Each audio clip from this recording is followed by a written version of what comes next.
Hey everyone, welcome back to our channel. Today I'm going to show you how to fix auto shutdown and restart problem in your Windows.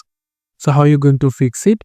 First, you have to come over into your search option and going to search for CMD. Click as run as administrator, click yes for the permission. And now here we will going to type DISM space slash online space slash clean up dash image space slash restore space health. Or you cannot give the space over here, you can simply close it and restore health and then click enter. And as you can see, this functionality takes some minutes to complete. For that, now we're going to minimize it and going for the search option and going to type over here called sysdm sysdm.cpl.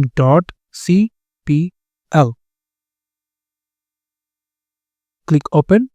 And now what you can do, we can simply go for the advanced section and go for startup recovery. So click on settings.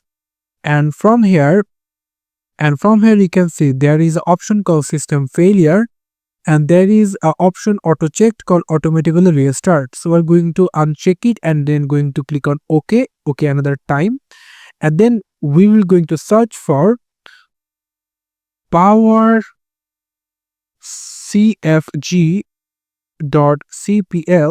click enter, and now we will going to click on choose what the power button do, click on that.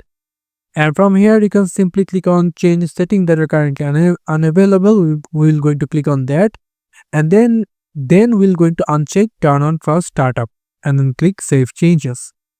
And after that we will go for the CMD prompt another time, and as you can see now it's running.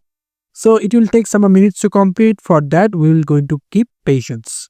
So as you can see, the operation completed successfully, and now we will going to type our next command called sfc space slash scan now and then click enter. And now it will take the reboot will be pending, so it's restart Windows and run sfc again. So first you have to restart your PC, and then you can simply type this command and then it will work. And that's it. It will fix your auto shutdown restart problem for your Windows. So thank you so much for watching this video. I hope to see you for another videos. Till then, goodbye.